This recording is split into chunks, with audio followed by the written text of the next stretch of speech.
Hello everybody and welcome back to MentorZ. Right now, we're continuing our interview with Louisa Nicola.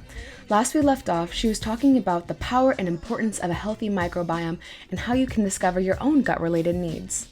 We're about to take a dive into how to better our focus and motivation, the concept of the mind and the brain and how they interact with one another, and how we can better regulate our emotions. If you'd like a detailed look and resources on nootropics or smart drugs and more on the microbiome, there's a free resource article titled Are Smart Drugs the Answer? Available for you in the description below. And with that, let's jump back into the interview. Oh, I think that's so cool. And I absolutely love Naveen Jain's work. I've been following him for, I want to say, ever since I was a junior, maybe sophomore in high school. Biome is, I'm so glad that you promote it because it just reinforces the fact that what he does is real and has real benefit. And on the line of, I know that you mentioned people having brain fog and like, how do I fix it? How do I fix it? I always kind of want to think about focus, because I think the opposite of brain fog is focus. And, on one side, we are not eating well, but on the other, we don't have that good of an attention span. What is it? Like everyone says less than a goldfish, but I understand why. I mean, for people to stay focused and for people to have attention, you have to put so much effort and energy in focusing onto one thing while you have several distractions around you. So how can we build up our endurance to stay focused? Yeah, so I think now is a good time to tell everybody that it is neurologically impossible to multitask. Multitasking is a myth when it comes to the brain. Your brain can't really concentrate on two things at once. What it can do is it's called split attention, where you focus on one task, then the brain splits to another task. You may think on the outside, oh, I'm multitasking, I'm doing the cooking, I'm reading, I'm doing this at the same time, but you're actually not. What's happening is the task at hand that you're concentrating on is getting the most attention. Maybe it's getting like 80% of the attention, and then it splits and it goes to and from, and that's what multitasking is.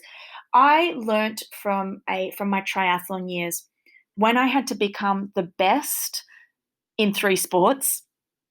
People go to the Olympics for one sport, people, go to the World Championship Series for one sport. I had to concentrate on three sports. And my coach used to always say to me, when you're in the pool, you're in the pool. When you're on the road, you're on the road. When you're on the bike, you're on the bike. Meaning he didn't want me to focus on absolutely anything else. And my core focus was when I was in the pool, it was the black line, just swimming the black line, meeting my times. And so I started to understand that I needed to have, distinct and direct focus. So it takes discipline. We don't even have to go into the neurology behind it. It takes discipline. If you're going to, and I get this now, okay? I sit down, I need to write an article, I need to answer my emails, just say I need to spend 2 hours doing this. There are moments where I think about my phone, I think about calling somebody, I think about calling somebody back, and it's hard. But you have to set yourself, it's discipline, right? And you get more done and you spend more mental energy on doing that one task. And then you get a greater effort, a greater effect from it. Absolutely. And I love the fact that you bring up that we can't multitask. I was watching a short video and it's like, oh, who's better multitasking, men or women? And then they end up saying women. But I was watching these people try to do multiple things at once as a fun experiment. And I was like, they're not doing anything right, Mm. And I love the fact that you say, bring yourself down, focus on the one thing, and just let it be that thing. I've been trying to teach myself how to do that. And I won't lie, it is, it has been a challenging process. Actually, Mm. just speaking of the brain in general, I love your company's philosophy. I think it is the mind is what the brain does. If I remember that Yes. right. Can you enhance a little more on that because that is the coolest phrase ever for a company. I absolutely love it too. The mind is what the brain does. Why do I think this is a controversial topic amongst neuroscientists and neurologists? So it is my opinion. I think when I separate the two, we talk about mindset in our lives. There's a lot of mindfulness, mindset hacks. Okay, but what are we doing about the brain now? I think that the brain comes first. The brain will always win. Meaning, if you've got let's look at this analogy. Think of the brain as the house. Okay, it's the bricks, it's the roof, it's the outside of it, and the mind is the furniture within the house. What happens if a just say if a tsunami comes within the house, what will happen? You tell me. Everything gets flooded up with water. Yeah, or like let's say a tsunami or a hurricane inside the house. Imagine the furniture just going everywhere and smashing, okay? But the bricks, the house is still intact on the outside, okay? What happens if you've got a really strong built house, okay? And a tsunami is coming and it doesn't and the tsunami is coming, okay? The house is strong enough to withhold the pressure from tsunami and the water just floats around it. The house doesn't demolish, therefore the furniture is safe, okay? The furniture is the mind, meaning if we have a strong brain, and I really believe this, if we take care of our brain, the actual flesh, the neurons, the mechanics of the brain, if we understand it, I think we'll have a better way of controlling our mind. Whereas I don't think that if you have a strong mind, it's not going to change the way your brain is. Does that make sense? No, it absolutely does. And that kind of brings me to another thought. That metaphor reminds me a lot about the environment because while your house can be really steady, sometimes, your phone will break in or your whole family will say something that completely contradicts what you want to do next. And either Mm. way, your environment really does put a hindrance or an advantage. How can Mhm. you train your brain to tune out your environment, or should you be even tuning out your environment? Look, I'm a very firm believer in becoming silent for at least, half an hour a day. And to tune out the environment, you have to really get in touch with being able to silence and quieten your mind. And that's why we have meditation. The best people in the world on this earth that can actually tune out the environment are monks. Okay. And that's because they spend probably 8 hours a day meditating. Now, I follow the Vedic meditation tradition where in the morning I do 20 minutes of meditation and at 4 p.m. I do 20 minutes of meditation. Now, this enables me to focus and center before anything happens, first thing in the morning. And then it gives you greater control. Again, neuroplasticity. The more times you do something, the greater the highway strengthens.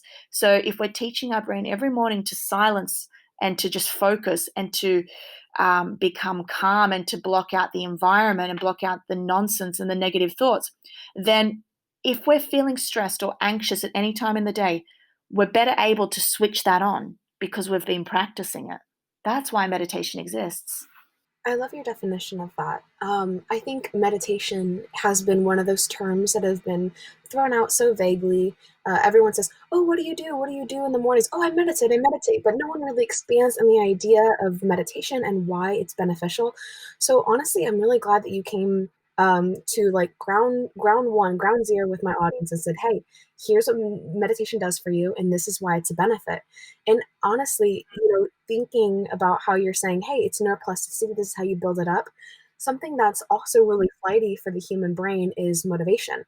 Everyone says, oh, you shouldn't rely on motivation. It comes and goes, it comes and goes. Discipline is what stays.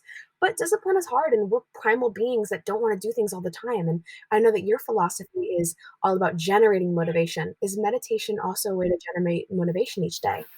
Look, no. Now I'm going to tell you why. I think that motivation isn't something that we are born with. We don't just wake up and have motivation. I think it's like you need to generate it, just like on The Simpsons, how they've got the nuclear power plant. I think the energy from that power plant isn't just it doesn't exist. They generate it. That's what I don't know. I think that's what Homer's job is. But that's what we can't just expect to wake up and be motivated. We have to generate it. How do we generate motivation? Well, we set goals. We understand what lights us up, what gives us clarity. Why are we getting up in the morning? What's our goals for the day? That's every night I go to sleep. I kid you not. And I know what I'm going to do the next day, especially here. I don't know if you know this, if you've been following me, I landed in Australia 10 days ago and I'm under strict quarantine rules. I've been in a hotel room. It's very daunting. We don't get fresh air. The windows don't open. We're not allowed to leave the door. We get fed what we're given. It's a really, I don't like this experience for mental health. I think it's bad. However, if I just seep into I'm just going to watch movies all day. I don't. I try and maintain my lifestyle, because you don't want to get sad and depressed and stuff up your mindset. So I generate my motivation. I literally, before I go to sleep, I book in my workouts. I'm like, well, tomorrow I'm going to do the Nike workout, and then I'm going to do my podcast, and then I've got 3 meetings, and then I'm going to have lunch. Maybe I'll do some meditation. Like I have to generate that motivation, because I know what it's going to get me. But if I wake up and I don't know, I don't have set tasks, then I'm just going to be doing whatever, and it's going to be harder for me to get motivated. Absolutely, absolutely. And honestly, during my quarantine experience, I've been feeling the same thing, right? So for the Mm, first 2 weeks, I was bouncing around, didn't know what I was doing. Our neighbor's cat just had kittens, so I've been playing with kittens a lot, and and it's been rather frustrating because at the same time, I'm like, Ava, you need to get on track. You need to get yourself in line, right? mm, But the problem is that, reasoning and giving our brain something to do is our why, right? That is super mm, important. I've heard you talk about it before. Our brain mhm, needs a why, and that's the key to discipline. But at the same time, our brains are really, really good at doing mental gymnastics in order mm. to get what we really want to do. How can we better combat that? Well, look, I love how you said mental gymnastics. I've been working a lot. I'm the ambassador of FitLight. Okay, so I've been working a lot with their brand, because I truly believe in it and I love it and I'm obsessed with it. I'm obsessed with understanding how we can literally do weights for our brain. And the best thing that I've come up with is our Neuro Athletic method, which is a combination of brain body exercises, but also involving the FitLight, which is reaction training lights that can strengthen neural pathways in terms of mental endurance, reaction training, memory, cognition, neurocognitive performance. And if you do, let's say, 30 minutes of let's say 20 minutes a day, okay, or even 30 minutes 3 times a week of these specific brain body exercises, you're going to be better off. Your brain is actually going to grow and strengthen, and it's going to be able to take on a lot more than what it can now. It's like your bicep, right? Your bicep, as you work it, it gets stronger. Therefore, it can take on more pressure. It's the same as your brain. You work it out more, it can take on more pressure. Um, Something that is really great for your audience to know, because I know everyone exercises out there and everyone knows that exercise is great for the brain, but we don't know how. Well, we actually do. So there's this thing called BDNF. Okay, it's brain derived neurotropic factor. Now, it's a protein, and it actually gets it's a neuroprotein, so it's in the brain, and it actually gets excreted when you do certain certain physical activity. So we know that going for a walk, a brisk walk, 3 times a week, can increase BDNF. Now we want to increase BDNF because it's involved in neurogenesis. What is neurogenesis? Well, we've got neuro, meaning the brain and the brain cells, and we've got genesis, meaning it new formation. So neurogenesis, it actually formulates new neurons in the brain. So you're growing it, you're growing the brain, you're strengthening it via exercise. Oh, I think that's the coolest thing ever. And, is there simple tricks that people can do at home? Because sometimes you don't really have the facilities or the resources in order to go out and to really train your brain. Are there simple things that people can do at home in order to train their brain? Yeah, look, I'm actually going to release an at-home mental fitness guide. Um, it's going to be literally so simple, maybe 2, 3 pages long, that everyone can be doing at home to increase their mental performance when they've got no activities. And it can involve things like a memory game, okay? Timed memory, meaning I've got this one called Find the Numbers, where you literally have to find in chronological order 1 to 50 in a timed manner. And you just keep timing yourself and timing yourself. So things like that, which places the brain under pressure while also trying to simultaneously achieve a result, is really hard, but also rewarding at the same time. Oh, I love that. And that's going to be so perfect for quarantine. Is that coming out soon? It will be probably in the next 2 weeks.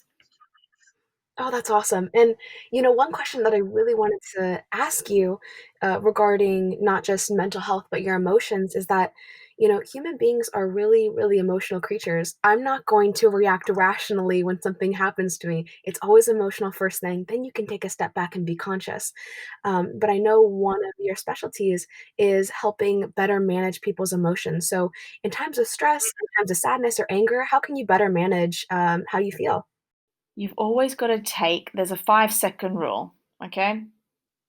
Take a breath before you react to everything. I say this often in relationships. Before you react, take a breath, take an hour, go for a walk, clear your mind. It's really hard.